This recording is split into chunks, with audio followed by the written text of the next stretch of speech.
Čau, dneska je neděle a my natáčíme videoklip pro CI5, tak jakoby jdeme na to, dámy a pánové.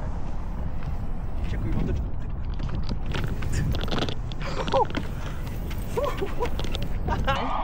Jelikož vlastně se nám nechtělo dělat efekt přes pomocí green screenu v ateliéru a chtěli jsme mít sluníčko přímo na místě kvůli světlu, kvůli lidem, kvůli pohyblivému pozadí, který je absolutně nepředvídatelný.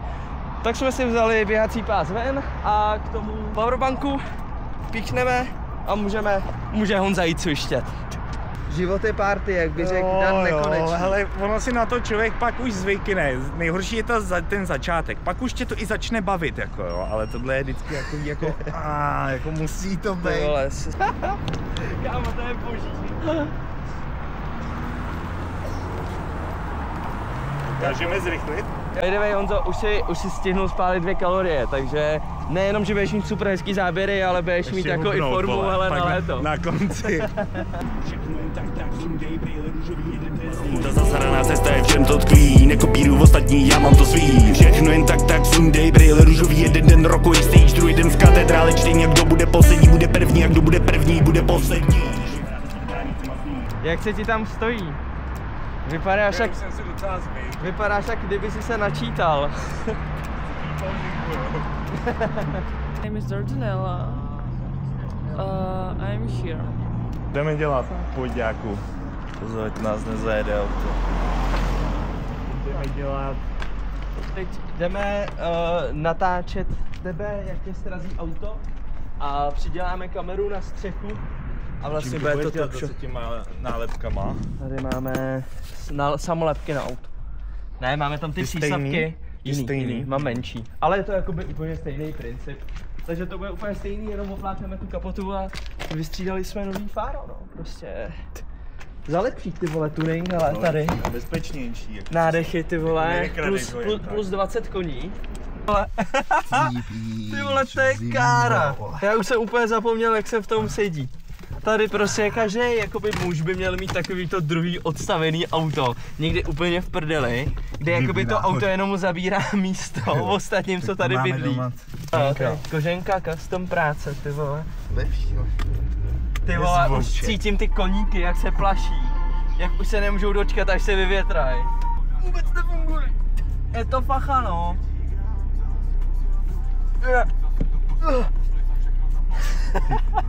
Kámo, my než vyjedeme, tak půjdu spát, ty vole, aby jsem si dal proteinák po tom cvičení, vole. Nejde nic? Nic nejde. Tak jede. Plnej plén.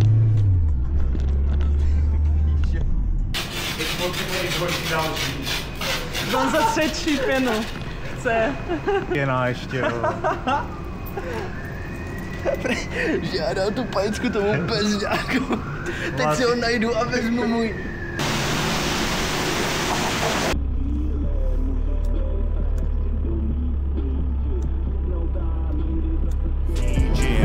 Všechno jen tak, zase na poslední chvíli. Můžeš být Fred, že byl mít v píči. Jednou dám, jindy zase zpět. My jsme se vlastně dozvěděli, že dneska hraje Viktorka s Baníkem. Což znamenalo to, že všude byli policajti, všude byli lidi v helmách a všude hodně turistů. Nedal se zaparkovat na jedné lokaci, kterou jsme chtěli natáčet vlastně jako hlavní s běhacím pásem. Nevadí, vymysleli jsme jiný, poradili jsme si v Plzni toho víc. No, se mnou je takový problém, že já hodně vlastně moje klienty a lidi tak vlastně dávám ven. Fyzický týráž. Já tomu neříkám týrání, já tomu říkám výstup z komfortní zóny. Aby přesně potom objevil sám sebe, objevil to, co ho baví a to, co chce dělat a dosáhl těch nejlepších výsledků. Víš co, poznal Boha, vole. Takže vlastně jsem Honzu donutil ne násilím, ale vlastně pod výhruškou násilí. Pod výhruškou toho, autem. že prostě přesně tak, tak jsem ho dostal z komfortní zóny ven. Ale vypadá to, jako mám z toho mega radost, ty záběry jsou fakt jako geniální, jsou hrozně dobrý. Hodně jsem zjistil, že tohle je pičovina. Kameru jsem dal úplně na tvé péro, no, jdeme točit porno. Vesmírný porno jsem ještě točit teď nechtěl, na autě, a teďkonc uvidíš, jak padá kosmická loď. A padne přímo vedle tebe. a z ní vystoupí obří chobotnice a strčí si do prdele ty. Ty jsi to měl celou dobu jako záměr, vole. Ty jsi to naplánoval.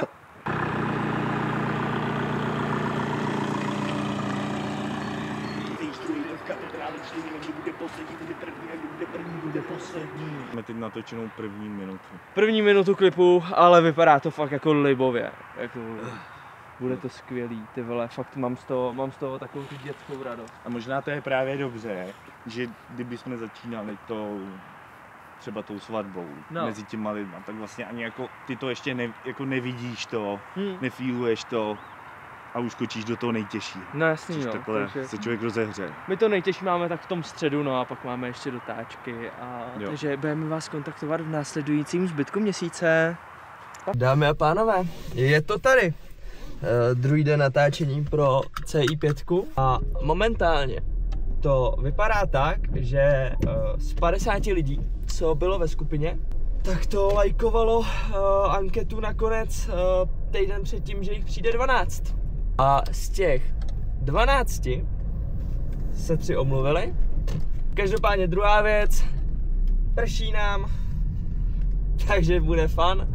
Máme ready deštníky. Já jsem ještě právě do noci připravoval nějaký skici, kdyby přece jenom jako těch lidí přišlo málo, tak jsem se to snažil nějak osekat a aspoň vymyslet to trochu jinou cestou, jak to udělat. No tak no, jako každý den není posvícení a když jak se sejdeme v hospodě, dáme si pivo a řekneme, že to byl dobrý zážitek a dobrá zkušenost, že jsme tady Honzu introverta trochu donutili být extrovertem a na jeho fejkovou svatbu jsme sehnali naše babičky, naše rodiče a naše přátelé. Opovaž se, ani jeden krok. Ani jeden krok kam nejde. Já jsem v minovém poli přímo, koukej na to. No ty víš. Dámy a pánové, momentálně jsme chtěli začít natáčet první lokaci, ale koná se tu i skutečná svatba. Takže vlastně pan fotograf za námi přišel a říká, to jsme nechtěli, ale my z toho máme teda hroznou radost, takže děkujeme a uvidíme se v dalším přenosu TV Žižka. Vlastně dneska točíme, nevím kdo všechno, zvedněte ruku, kdo natáčí jenom tady. Co je to? Jenom tuhle lokaci. To je to. Pak bude ta druhá lokace. Pak máme druhou, to přejíždíme. To je ta tvoje. Ty oddáváš? Jo. No tak ty tam musíš být. Takže jo, super. Točíme dav lidí, kde vlastně tady ten týpek, co má ty Versace chainy s těma dlouhýma vlasama a pije Birela, proto ten videoklip je dneska. A říká si CI5 a je to úspěšný rapper. Budeme točit, tak prochází ulici plnou lidí. Celý ten klip je vlastně o tom, že když se vám děje furt něco špatného, něco, co vás stráží na kolena, tak prostě vy si s tím nelámete hlavu a jdete dál. A my jsme to dotáhli do té podoby, že vlastně Honza jde k oltáři a zastřelí ho nevěsta a potom se vykope z hrobu. Takže to je vlastně celý koncept toho klipu. Děkuju ještě jednou, že jste tady. Potlesk pro vás, dámy a pánové. Jdeme na to. Tak jo, a já se do toho rozjistím. A jdeme! Můžeš být frér, debil mít v píči. Jednou tam, jindy zase zpět, kam to mířím. Stopujem? Mlha super, kámo, nechám ji asi za...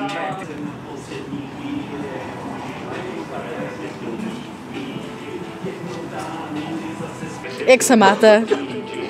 Skvěle. Já jsem si dal pivo a neřídím, takže... Tak to je parádní. Jak se máš? Big chillin, klasicky. Big chillin. Big chillin. Big chillin. Ne, a zbytek, jo, a můžeme si přidat záměr. Pojďme. Nejjedovatější had v České republice. Já. Fotokoutek. Počkej, já vyfotím fotokoutek. Kolik centimetrů má průměrný zrnko kafe? 7 mm. Horní bříza reprezent. Kolik váží průměrná panda červená? Děkuju moc, úžasný herci, výkon. 25 kg. To je docela pálka, kámo. Tak my tady stavíme slavobránu. Nohy ke mně. Borci si tu na péra udělali piknik, ty vole. Jdem k ním, jim tam hodit ty nohy a ať už to stojí. Co to stojí? To se vám zatím nejvíc líbí na tomhle místě? Jídlo. A co máš za jídlo? Slavobrána. 30% ajda a rohlíček podle Anešky. Kolika procentní? Kolika procentní? Tak 5. 5% rohlík. A jak se těšíš na to, že budeš střílet? Skvěle.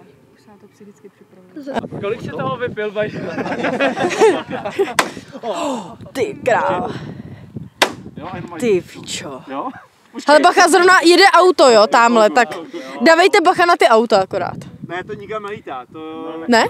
No stejně bychom před nimi nemuseli střílet na... Jak se máte? Co tady děláte? Ale my se připravujeme na natáčení další lokace tohoto skvostného klipu, kdy já samozřejmě budu druhá hlavní postava.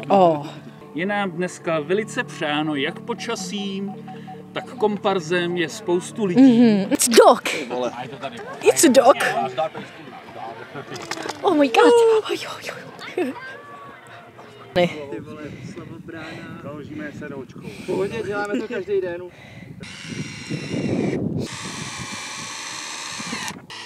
Na vdávání tady už to je místo na... Došli na svatbu? Prosím? Došli na svatbu? Tak máme i auto. Prosím? Ne, to jsem měl v kufru, tak jsem si řekl, že... Slavobránu, hele na svatbu.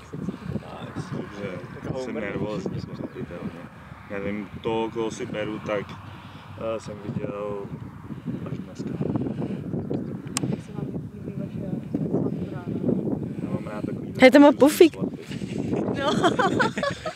Jsem si chtěl bafnout. Víš, jak když světlo hodíš jako z druhé strany Slavobrány a potom odrazky tady. Děkuju moc. No, tak to dělá světkyně, ne? Nebo ne? To dělá ta, ne? Družička. Družička drží šaty. Kdo jsou družičky? Ne, prosím vás, do takovýchhle detailů. Řady. Jsou ty Jo, já jsem postavit nevěstu. Já ti dám takový chybějící náčer, že tě odtroubím na tu jinou svatbu. Takhle doprostřed, super. Já jenom prdel, jenom ty pistole. Vypadá takhle svatba? Já nevím, asi jo. Já jsem na takovýhle zbyl už několik. Já se bojím, že máme málo lidí, protože po 2 si to zkrátíme o půl. Od koho prcárnu? Ale přemýšlím, a to musíme dělat. Pojďme takhle, vy jste střed. Na zdravíčko. Na zdravíčko.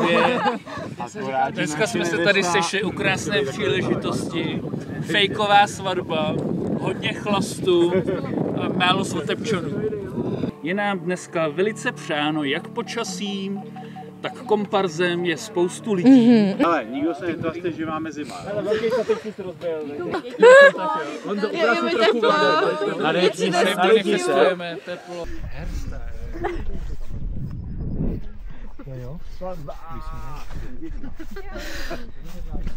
A kdo jsi ty? Já jsem ženichce přišel asi pozdě na svatbu, protože už tam je nevěsta, asi všichni čekají, jakože... Je to tak? Jo, ve městě byl provoz. Jasný, v pohodě. Super, levou trošičku, můžeš trošičku doprava, tak super. Vidí všichni kameru? A koukáme na mě, kamera běží. Všechno jen tak, zase na poslední chvíli. Můžeš být frér, debil mít v píči. Já jsem takový zmrcov.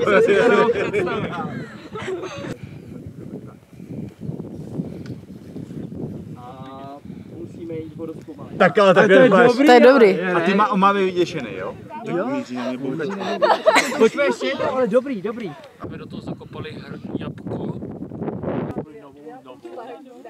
Jedno zničím, všechno jen tak, zase na poslední chvíli. Můžeš být frér, debil. To mě baví, kurva. Tohle bych mohl dělat. Sedu na práci. Jdeme na práci, jdeme natáčet klipy, protože nás to baví. V jakémkoliv počasí. Zlatopramen. Zlatopramen. To je sponzor našeho pořadu. Na Očko TV. Ty píčo. No tak to je mega creepy, kámo. 1, 2, 3. Yes. Super.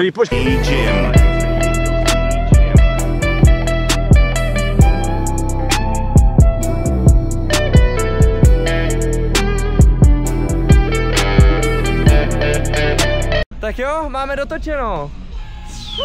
Tady balíme kempy, balíme kemporáry a vyrážíme směr jedno chlazený. A nádraží ještě od Vizolky. Tak jo, ale tak čus, see ya. Čau. Čau zatím.